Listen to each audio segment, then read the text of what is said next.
Good morning, everyone. So, finally, this is the last day of the retreat. So, everybody's surviving so far. And congratulations, you've got to finally finishing your all the sessions, the lectures from this retreat. Okay, so at the very beginning of the lecture, I have this kind of tentative agenda, right? But it's so far so good because I just have to cut only one thing during the last day, which we don't have a chance or time to go through, which is the Kashmir and Yogacara. But so far, we've been gone through introduction, Sarvastivadina Abhidharma. It took about 2 days to finish that, and a brief introduction of Sariputra Abhidharma.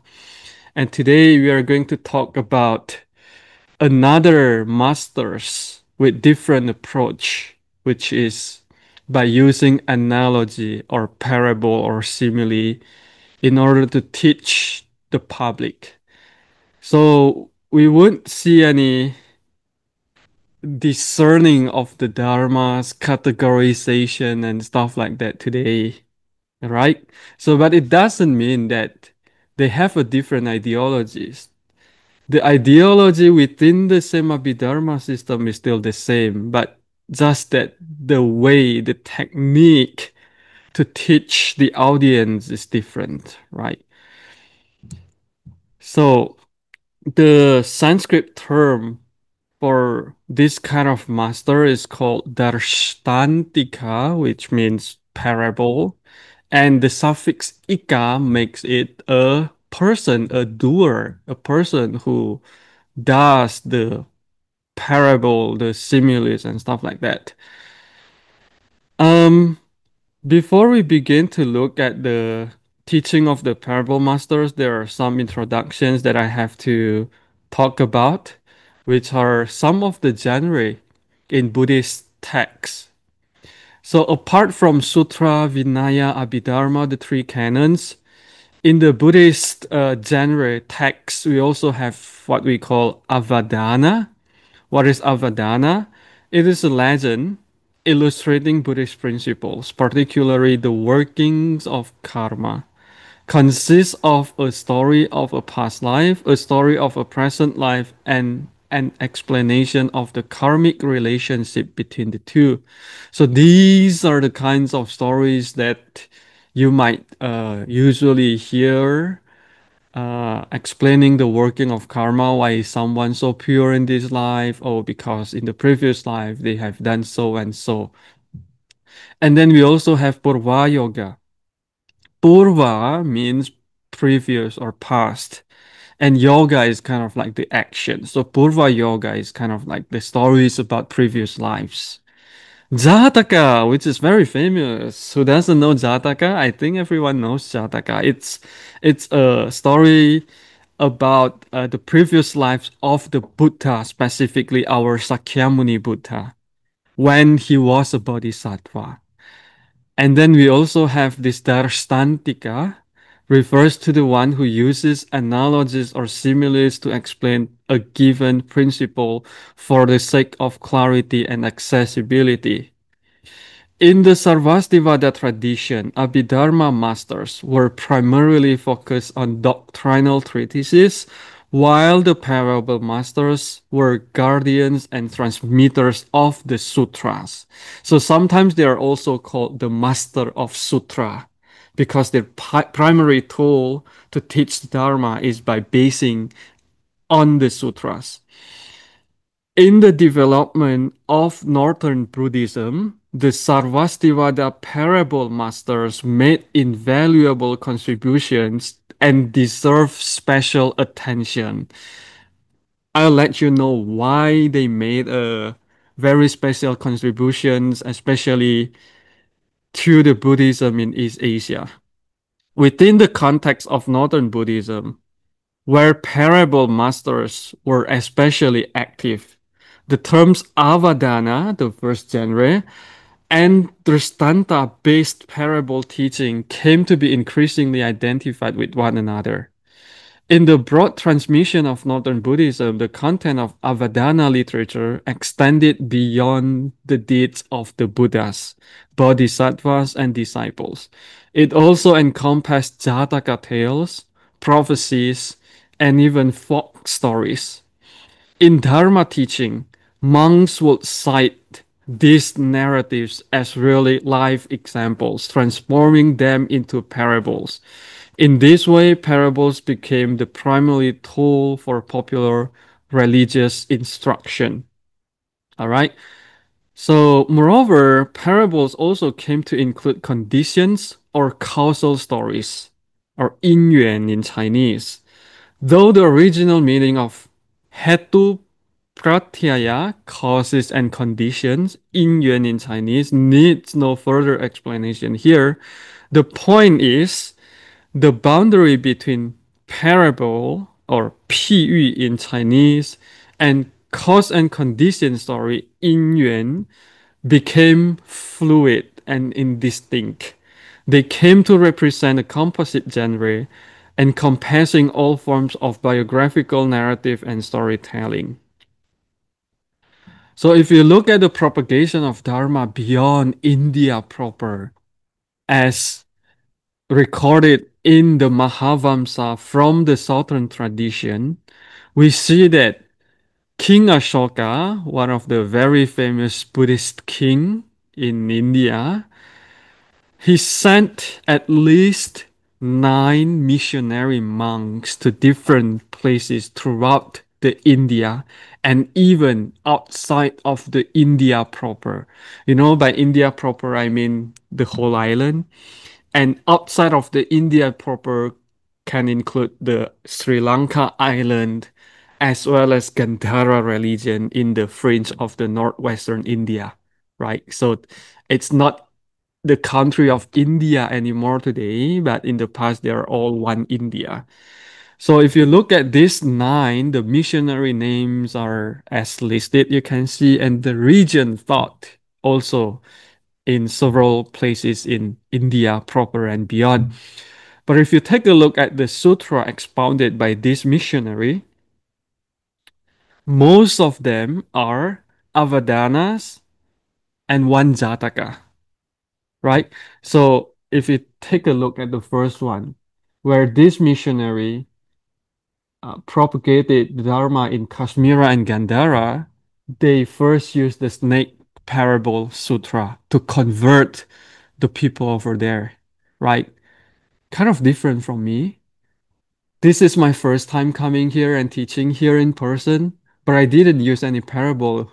In my first teaching, I used such a complicated Abhidharma to confuse everyone here. Not a great technique, actually. I should have learned from this missionary, right?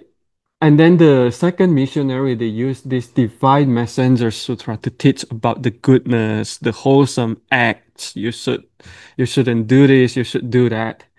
And then we also have this beginningless sutra, which is kind of very deep. Okay, we have this one Jataka. And then here in the Sri Lanka, they use also parable sutra. So this demonstrates the practical method of early Buddhist missionary activity. Sutras were taught interwoven with Jataka tales, parables, and folk stories, which made the Dharma accessible to the general public. The pedagogical approach was shared across all Buddhist schools.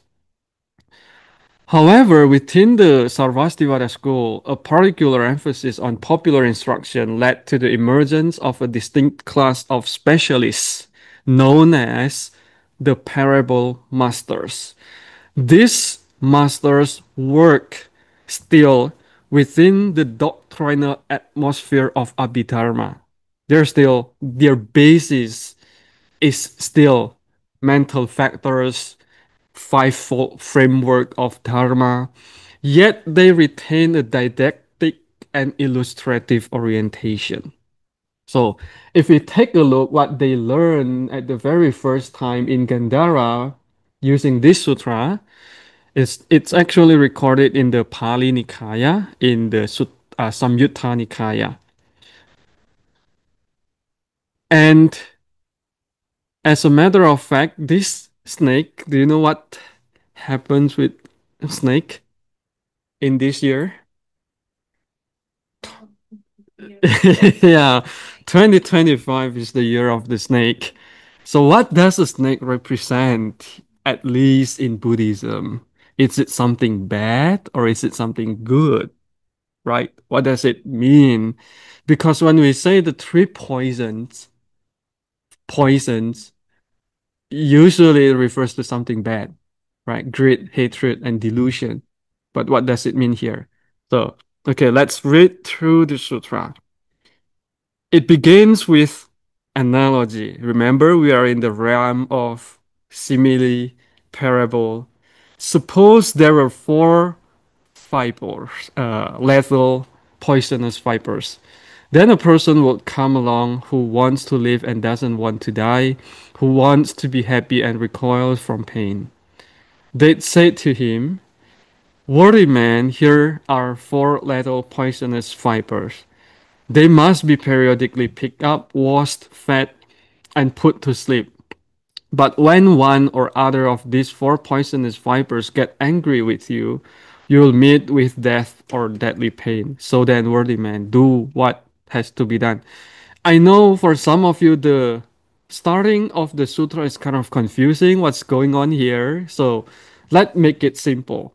So imagine you are a person in the country, and then a king comes to you saying, I have these four vipers. You have to take care of these vipers on behalf of me, like a pet. You have to pick them up, wash them, right? Feed them, and then put them to sleep. But if the vipers get angry, they'll bite you and you'll die. Will you do this kind of job? Will you take care of the king's vipers? No one would want to do that, right? People will feel scary.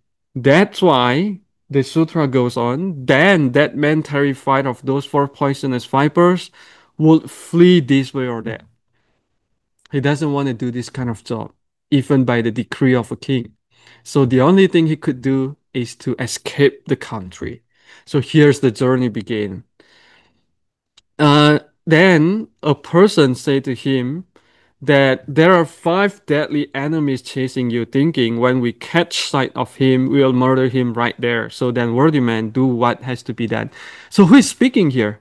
They said to him, do what has to be done. It's kind of imaginative. Use your own imagination that a kind of good person informing him or a kind of deva god informing him, don't stay here, because after escaping from the kingdom he arrived at this place which has a five deadly enemies chasing you, so you can't stay here, you have to continue escaping this place. And then after that, that man, terrified of those four poisonous vipers, those five deadly enemies, would flee again this way or that way, find a new place.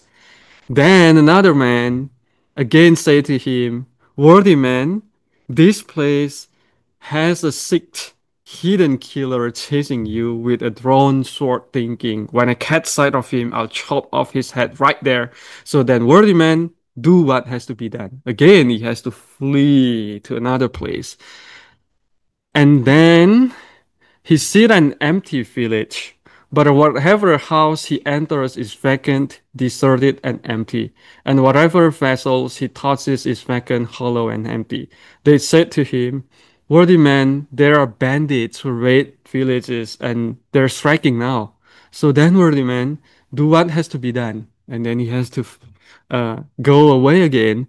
Then that man, terrified of those four poisonous vipers and those five deadly enemies and the hidden killers and the bandits, will flee this way and or that. And then he arrived in a new place.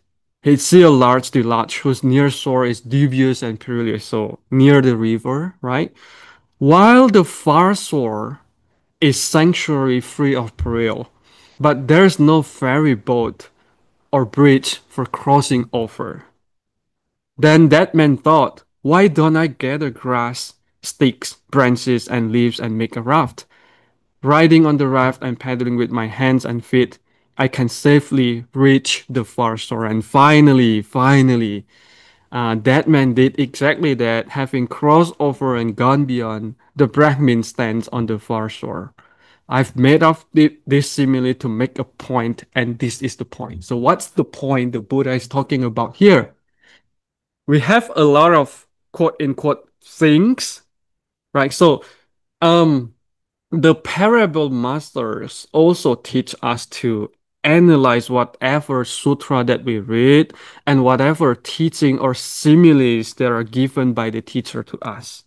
Remember, Venerable Changci, he likes to use similes, examples to kind of illuminate his teaching, right?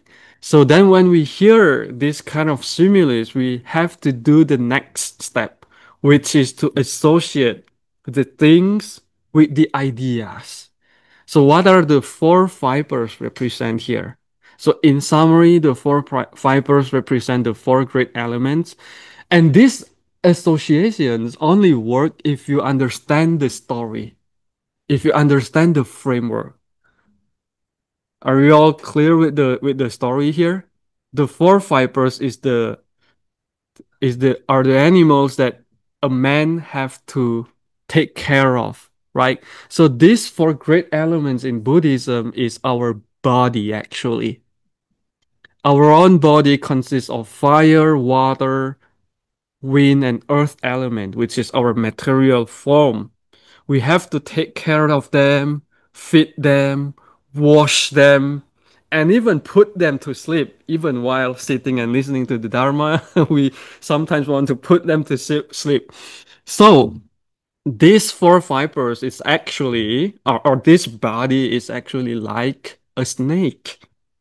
It's not something fun actually, because if they get angry, meaning if our body is not in a healthy condition, they'll bite us, meaning they'll get sick and they'll cause us suffering, right?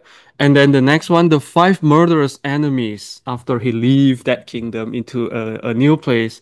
These five murderous enemies are the five aggregate subject to clinging. So if you look at the numbering, five usually in Buddhism always represents the five aggregates. So the five aggregates is like murders who are always chasing us and wants to kill us. And then the six murderer with drawn sword are the delight and lust. The empty village is the six internal sense spaces. And then the village attacking bandits are the six external sense bases. So by internal sense bases, meaning eye, ear, nose, tongue, body, and mind.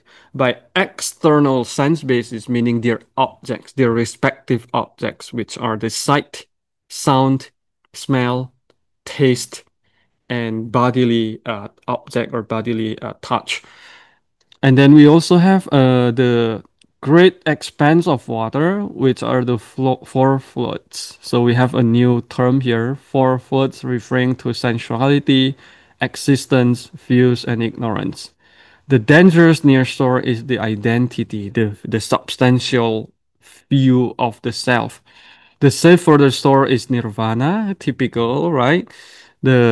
So this person, the action of collecting grass, branches, sticks is the right effort, the energy. And then the raft to cross the river is the noble eightfold path.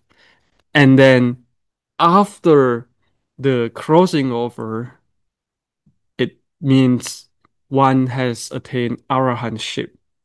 So this is kind of an example of the parable sutra. And then the next parable, if you take a look from one of the missionaries here, we have number 4, Dhammarakita, who taught in Aparanta place. He expounded the Fireball Parable Sutra. So what's going on with the Fireball Parable Sutra? Uh, in short, this parable is actually about a comparison. Several things get compared with a fireball. So, for example, There are seven parables here. Would you rather sit or lie down hugging a huge fire, or would you rather hugging a girl from a noble family? Which one would you choose?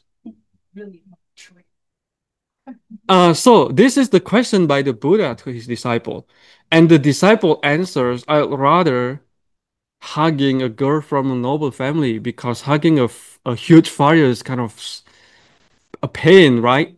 But the Buddha corrects him by saying, actually, it's better to sit or lie down hugging a huge fire rather than hugging a girl from a noble family. Why? Because such action, hugging a girl from a noble family while ourselves is not that noble yet, will cause us to suffer in hell in our future life. But if we hug a huge fire, even though it's kind of pain in this life, but it wouldn't cause us to be rebirthed in hell or in a lower state of rebirth. So we have to think of kind of the consequence in the future. The second comparison is, would you rather having someone tie a strong rope around your legs so tightly so that it cuts deep into your body? Or would you rather letting rich or respected people bow to you?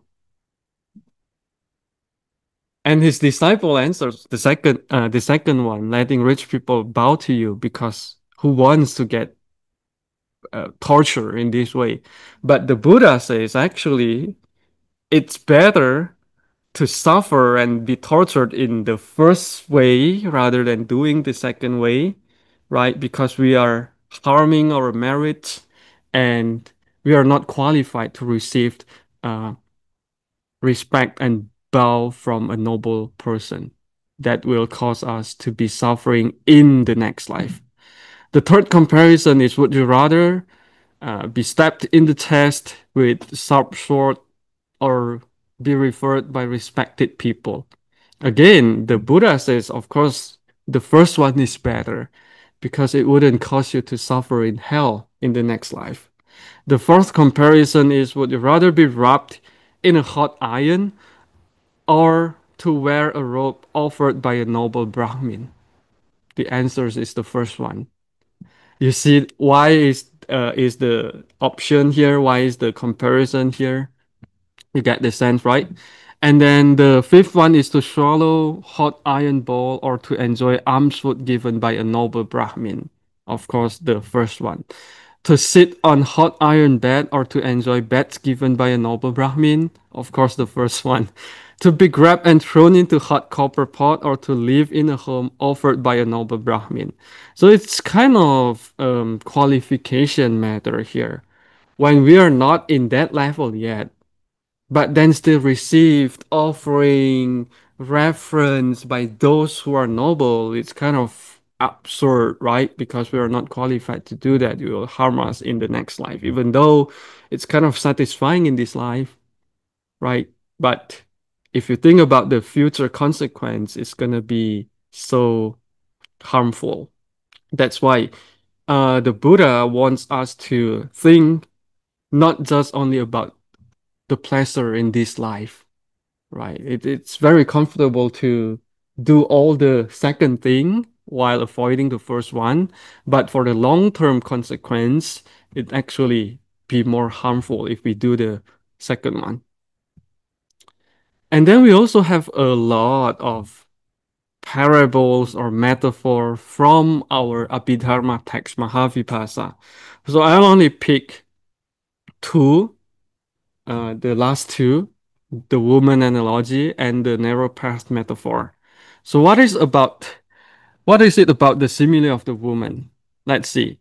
The parable masters say, the one who binds is real.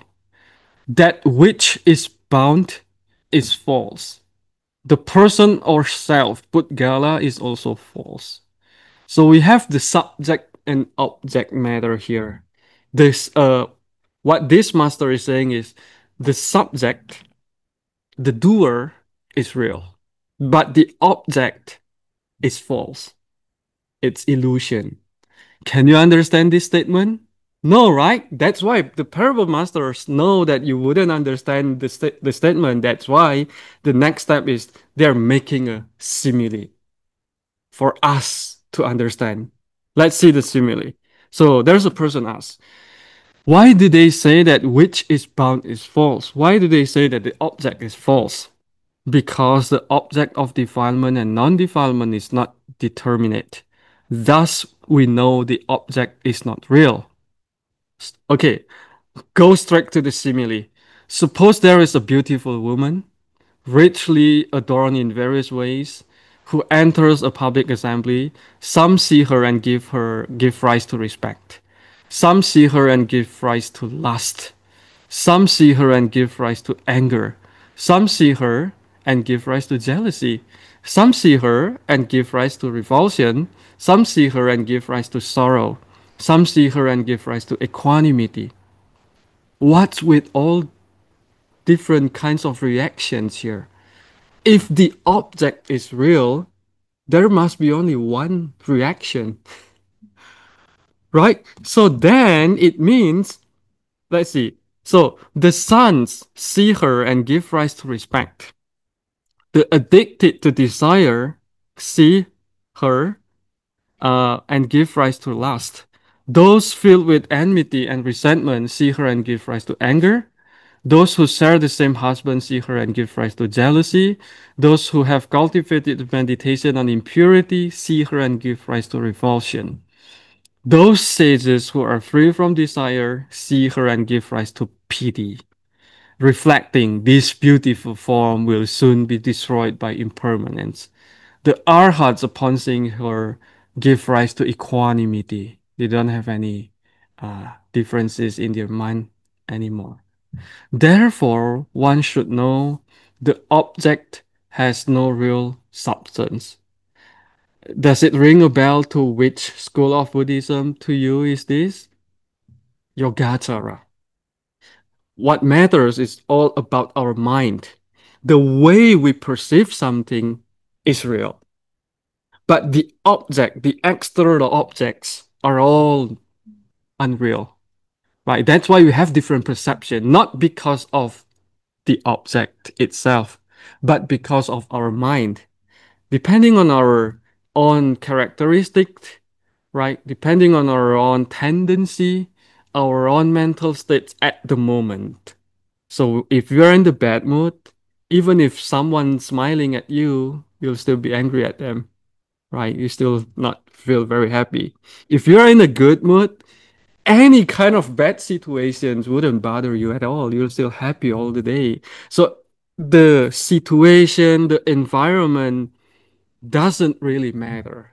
What matters is our own mental states that is projected outward into our reaction. So it's kind of give me some encouragement, right? Because it's not that my teaching is problematic if you can't understand it. It's your way, your level of understanding that matters. Because of that, you don't understand it. So the subject or the object doesn't matter. There's no such thing as hard topic or easy topic, right?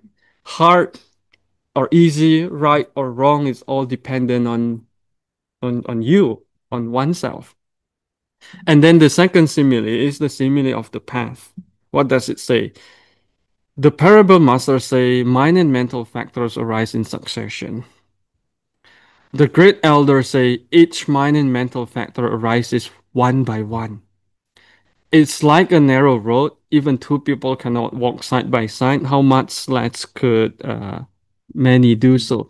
So it's kind of ties with our handout that's saying all these kind of mental factors, are they arising all at the same time or one by one? For example, if we are having a wholesome mental qualities at the moment, if we are having faith, shame, fear of wrong, non-greed, these four qualities at the moment, do they arise simultaneously, all four at once, or do they rise one by one? Faith goes first, and then shame, and then non-greed, and then non-hatred. So according to the parable masters, they actually arise one by one. They can't arise all at once together. Like a narrow road, you can only walk one person at a time. So if we are having a unwholesome mental factors, there can only be one at a moment. So good and bad feeling can't be mixed together at the same time. At the moment we have good feeling, at another moment we have a bad or good feeling. Okay, now we are moving to another genre, which is the Purva Yoga. Here it tells the story about our Sakyamuni Buddha when he was a bodhisattva as a merchant. The Bodhisattva was a merchant, a great sea-going merchant. He gathered up his wares and went down to the ocean, but his ship capsized and and the merchant sank to the bottom. There was a reward. The merchant was left by himself there on the bank. He killed himself. So this is the manuscript. Actually, we have a lot of abbreviation here.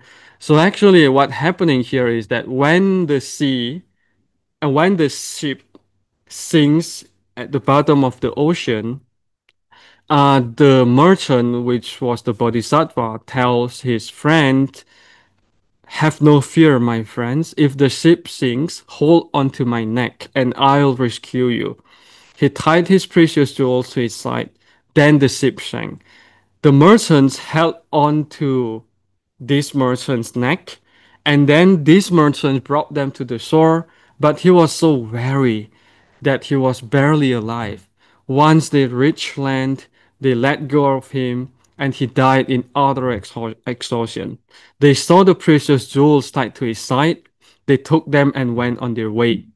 So the five monks, or the five friends of him, are actually the ones to whom the Bodhisattva distributed the jewels to after rescuing them at the time, and to whom the Bodhisattva or the Buddha now distribute the jewels of the five faculties, the five powers, and the other factors of enlightenment after rescuing them from the wilderness of samsara.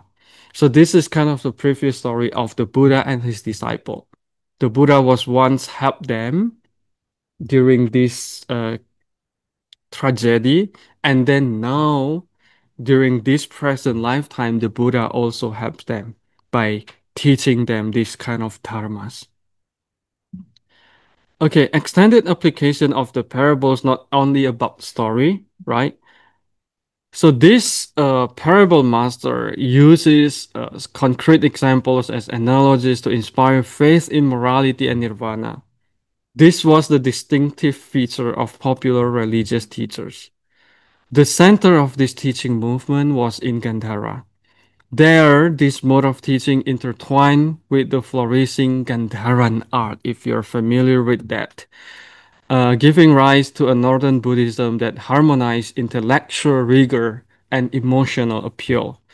So if you take a look at the Gandharan Buddhist art, this was the contribution by parable masters in part as well. And then beside the story, we also have a lot of localization of Buddhist stories. The specific location in Buddhist stories are not verifiable. However, to satisfy the needs of the audience, some place of origin must be provided. The texts often generally mention ancient religious centers such as Kashi and Varanasi in proper India, right? But then, due to the efforts of the parable masters, many of the stories were localized in order to win faith of the local people. So we know that the Buddha was born in India, near the Ganges River, right?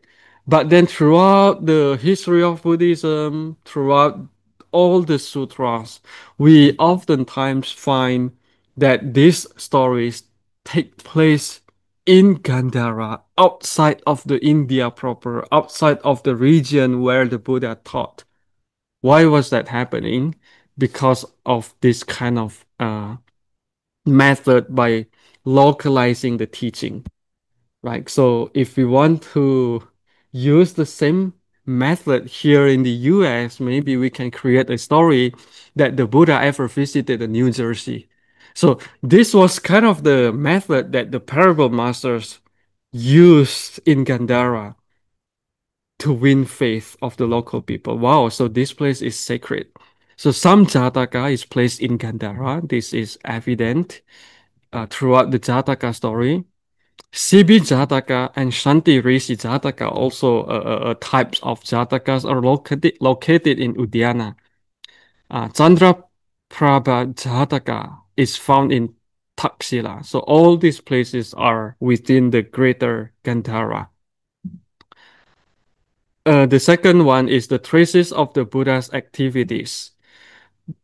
For example, the Buddha's descent can be found or recorded in southwest of Nagarahara, which is also in Gandhara. So originally, the Buddha's activity did not extend beyond the Ganges River. However, with the expansion of northern Buddhism, the traces of the Buddha's presence became more numerous and more widespread, right? So there are many examples. I just listed here for you. For example, the Buddha's footprint was said to be located in southwest Udyana. Um, Whenever you visit a Buddhist country, there must be some kind of this kind of story. Oh, here's the place where the Buddha came. Here's the Buddha's feet. Is it real? Can it be real? The Buddha did not teach outside of India, but a lot of the stories are mysticized that the Buddha flew to Sri Lanka, for example, and then taught here, and then leave the trace here, leave the footprint here. Even until today, there are a lot of such stories. Is it real? By logic, common sense, it can't be real. But at one point, we just know that this is a method to win faith of the local people, right? If you go to Thailand today, you listen to a lot of this kind of stories that this place had been visited by the Buddha himself. If you go to Myanmar or Burma, same thing happening. If you go to Sri Lanka, same thing happening, right? Because they want to,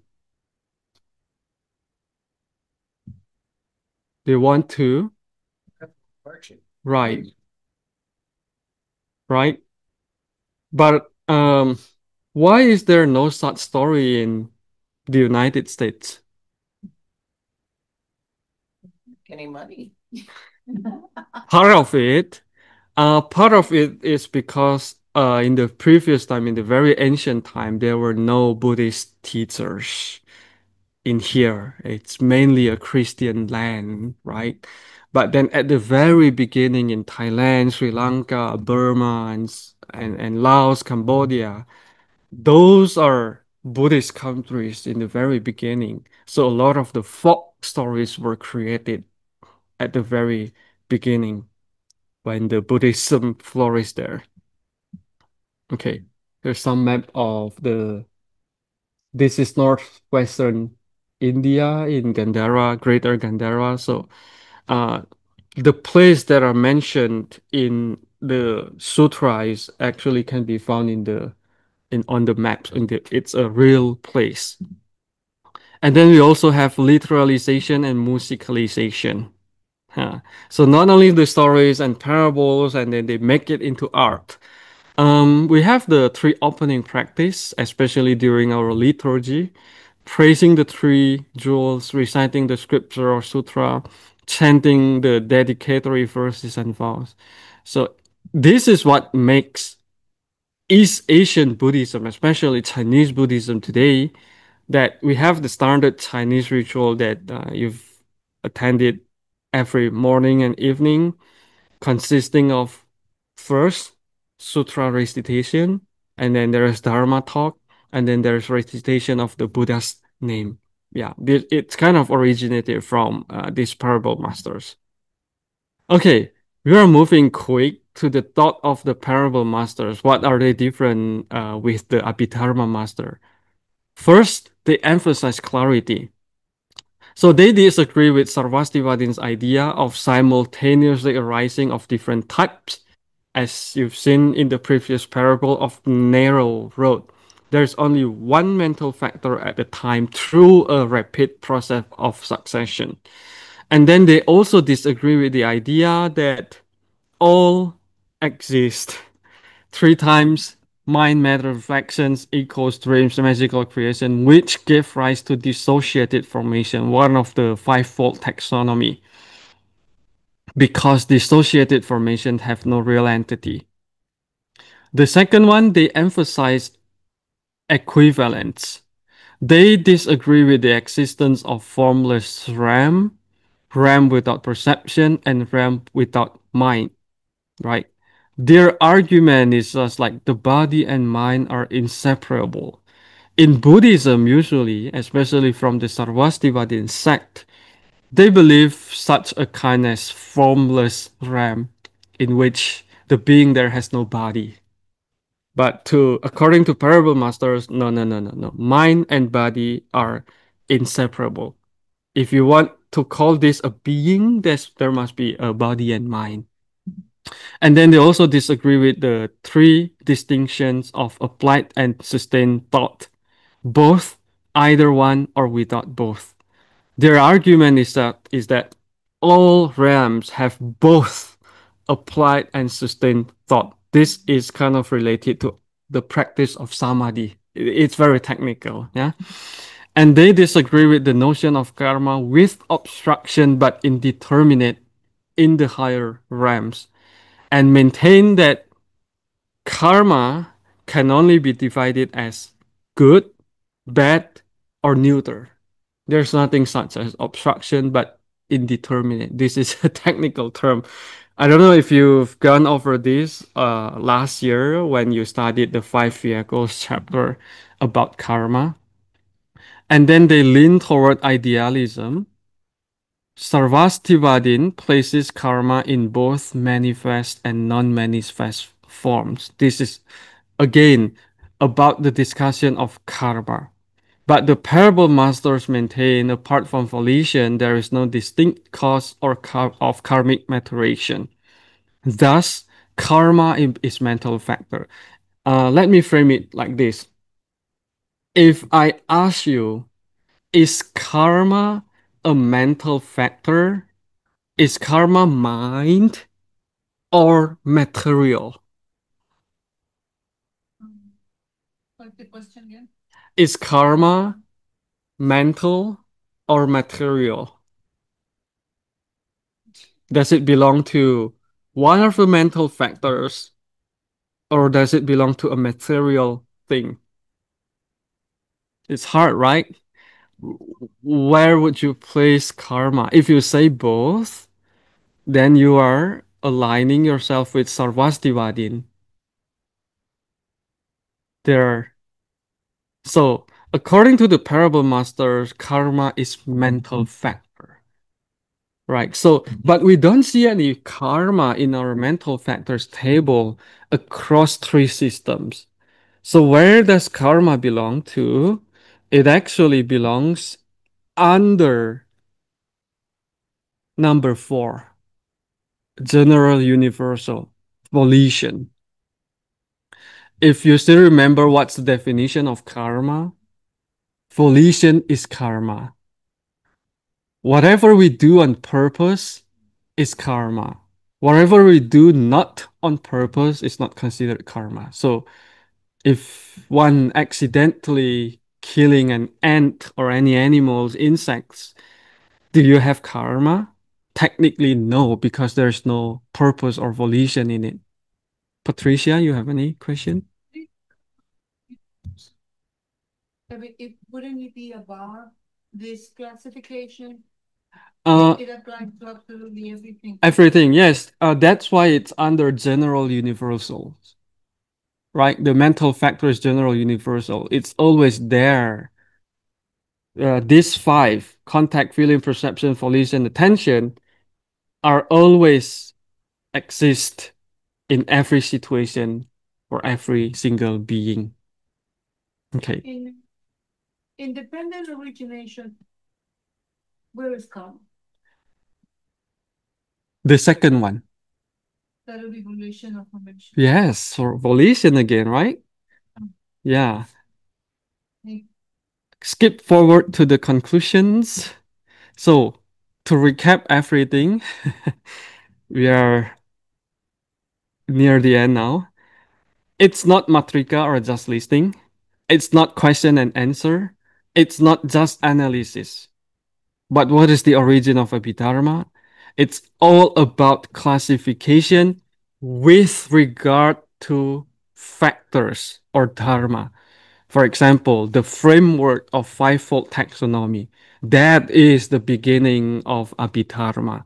So just normal listings such as Four Noble Truths, Noble Eightfold Path, five aggregates cannot be said to be the origin of Abhidharma. So Abhidharma must relate to factors or dharma. Dharma here is no longer mean the teaching of the Buddha, but factors or phenomena. In other words, a very undiscernible smallest unit in all phenomena, such as our mental factors. And then what is Abhidharma on the more mature type is dialectical or debate between different schools. This is Abhidharma. So many traditions and views. The southern believe in fourfold taxonomy, but the northern has fivefold taxonomy. And then within the northern tradition, we have Sarvastivadin that believes that everything exists, past, present, and future. But we also have the opposing sect, Vibhajavadin, that believes only present exists. Many lists, right? But focus on evaluative lists, which is the mental factors, especially on the wholesome and unwholesome mental factors. Each dharma has its own intrinsic nature. However, they only arise when conditions are met. I know during the third class later, you'll hear that dharma has no intrinsic nature. But here, in our Sarvastivadin, dharma has intrinsic nature. And then within the same northern tradition, Abhidharma masters have three types actually. The first one is the real Abhidharma masters that use logic and debate and all stuff like that, listing. And then our today's lesson is a second type of Abhidharma master, which is the parable master. Actually, we have one more type, which is the yoga master, but we don't have a chance to talk about that. So within the same tradition, three different types of master: the meditation master, uh, the teacher, parable master, and Abhidharma master. Do we have it all here in our temple, in the Bodhi Monastery? We have three different orientation of teachers, full course, right? Venerable Coaching teaches meditation, isn't it? No? Yes, right. And then who teaches parable master? We have Venerable Shi Yi with her stories and Bodhisattva, and Venerable Yin Rong, right, with the stories and parables, five vehicles. But we don't have the Abhidharma master here. I'm not.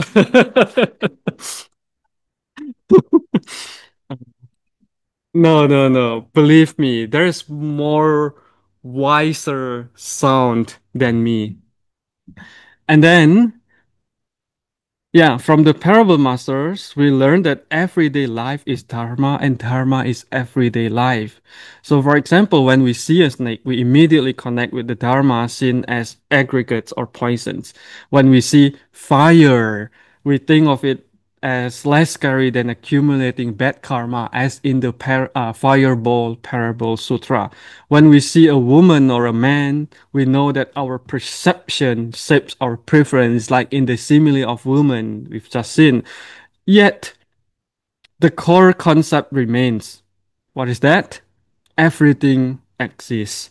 just like a vessel carrying an object from place to place. This is the core, the common shared notion across the three master, the Abhidharma, the parable, and the meditation master. They all believe in everything exists, right? So is it different from Mahayana concept of emptiness?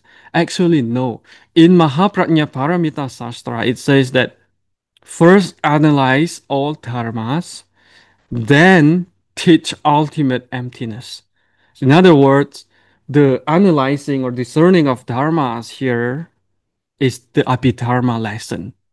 And then the ultimate emptiness is the madhyamaka lesson. So in order to get into the emptiness notion of all dharmas, right, the starting point is we have to acknowledge that there is all dharmas, and then we refute it.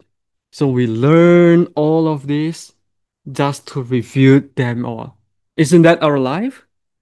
We begin from nothingness, baby, and then we build our life just to let it go all when we die one day. It's a reality of life. All right, one more. So, is it a matter of orthodoxy, doctrinal issue, or orthopraxy difference that make these different systems of school? The answer does not lie in the doctrinal aspect actually, even though they are differ in the doctrinal level, but actually what makes them separate is the practical difference, right? What is the practice of Abhidharma? Where is the compassion? We seems to always talk about mental factors, analysis, parable. It's kind of very different from bodhisattva practice of compassion. We have to help other. So actually in Abhidharma, the focus is on what happens within oneself. It's not about what it has nothing to do with the other. So for example, when we bow to the Buddha, what matters is that we ourselves can counteract our pride by giving rise to respect mental quality by bowing to whatever object it is. So it doesn't matter if you bow to a homeless guy, to a murderer, or even to a Buddha. What matters is, can you give rise to such wholesome qualities in your own? That's what matter. Because the one who can do reference or bowing is not a simple person, you know. That person has to overcome their own pride first in order for them to pay respect to the other person, right? If you still have your conceit, if you still have your pride, you'll think, why should I bow to that person? He's no better than me. See? Here, if you think it this way, your focus has shifted from your own self to that person, which is not the case in Abhidharma. But the sutra might say different thing. We have to consider who you pay respect to. Does the person have meritorious? Is the person virtuous or a wise man? It matters in the sutra. But in Abhidharma, it doesn't matter. What matters is what happens within our own mind. Do we have faith? Do we have a respectful mental quality? Do we have equanimity? Do we have tranquility, and so on and so forth? That's why it's very self-centered, but then in a good way, because we are trying to accumulating our all wholesome states again and again and again at all times. Finally, you made it. So thank you so much for your attention, and see you in the future. But wait, does the future exist? We are going back again to uh, is everything exist or not? Okay, any question? We have 1 minute. Okay. If you go back to the snake parable, when you talk about the raft that the wise man uses to cross the river, I thought that raft was the Dharma. But you mentioned the Noble Eightfold Path. Mm. Is there any difference or So the Dharma here is specifically the Noble Eightfold it would Path. be the It has to be Noble Eightfold Path because when we try to summarize all kind of methods in Buddhism, it has to be under Noble Eightfold Path. It's just the expansion, right? The elaboration of one of the Noble Eightfold Path. So, for example, reciting the Buddha's name when we do the chanting in the Buddha hall again and again, what does it belong to under Noble Eightfold Path? It belongs to the right effort. Okay, so it has to be covered by Noble Eightfold Path, otherwise it wouldn't lead to the end of suffering. For example, Dharma lecture like this, you're listening to the Dharma. What does it belong to under Noble Eightfold Path? Right view, right? And even right energy or right effort, because it takes effort to stay focused with this complicated material.